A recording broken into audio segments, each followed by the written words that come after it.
So yeah, I don't like this musical. I made that very clear going into this, and I can only hope that I was able to talk about the songs without that hate being too obvious. However, I do have to give credit where credit is due. As much as I do not like this musical, the cast and crew do a really good job with what they are given. I do want to give some specific shout-outs, and those are going to be to AJ Holmes, Corey Doris, and Allie Gordon. Now, I talked about AJ's performance when I talked about Listen to Your Heart, but I absolutely think that it deserves to be mentioned again here. I love his unhinged performance as this heart that's just trying to do what he truly believes is best for Joey, but he doesn't know how to go about doing it in a healthy way. Corey Doris plays the villainous Big T in his first ever Star Kid role. And despite the fact that he is playing an evil penis, he does a really great job at performing this character. Both the villainous aspects, where he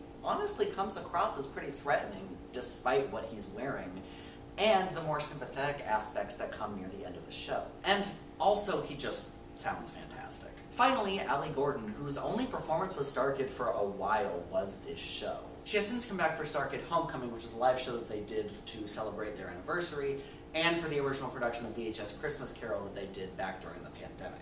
And I was happy to see her because she always does a good job with what is put in front of her. Allie plays Vanessa, who, through no fault of her own, kind of becomes an antagonist to our main character. Unlike Big T, she is not a villainous person, but she does decide to sleep with Joey just to get revenge and for no other real reason.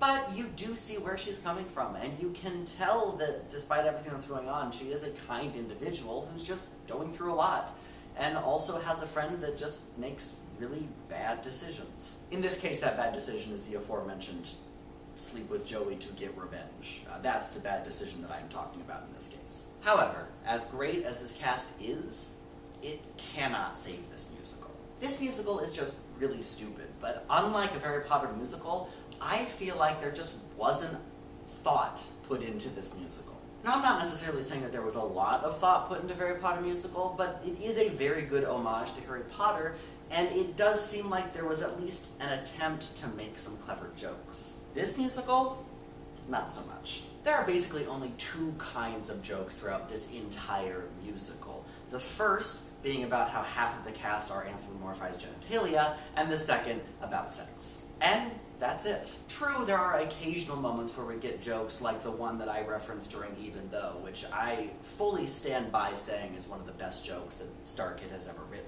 But they're few and far between, and you have to slog through a lot of sex jokes to get to them. And while I acknowledge that some people might enjoy that kind of humor, it's just not my thing. And I mentioned when I talked about the Pussies duology last week that I felt those songs were written just to be risque, and honestly you could make that joke about this entire musical. There just really didn't seem to be a lot of thought put into this musical. It almost feels like they decided to write this musical while they were drunk and just didn't feel like rewriting it.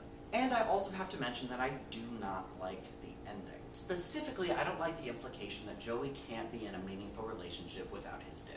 Now, you could make the argument that it's because Joey and Dick are so close and he truly believes that he can't continue his life without him. And you could also make the argument that for a sex-crazed teen like Joey, he probably truly believes that he can't have a meaningful relationship without sex. And you could most certainly make the argument that I am definitely reading too much into a musical about anthropomorphized genitalia. However, as an asexual man who has literally no interest whatsoever in having sex with anybody, I don't really like a musical where a main character tells me that he couldn't possibly have a meaningful relationship without sex. Because it kind of makes it sound like that one can't have a meaningful relationship without sex, which is not a message that I like to hear.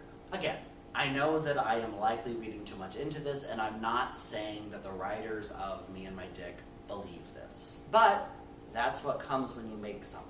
You have to consider how something is going to come across. And to me, what comes across is the message that meaningful relationships have to include sex, and that is not a message that I agree with. So yes, I don't like this musical, and honestly, I am really glad that I am finally done with it. Next week, I will return with the very next musical, Harry Potter sequel, and until then, I will see you all when I see you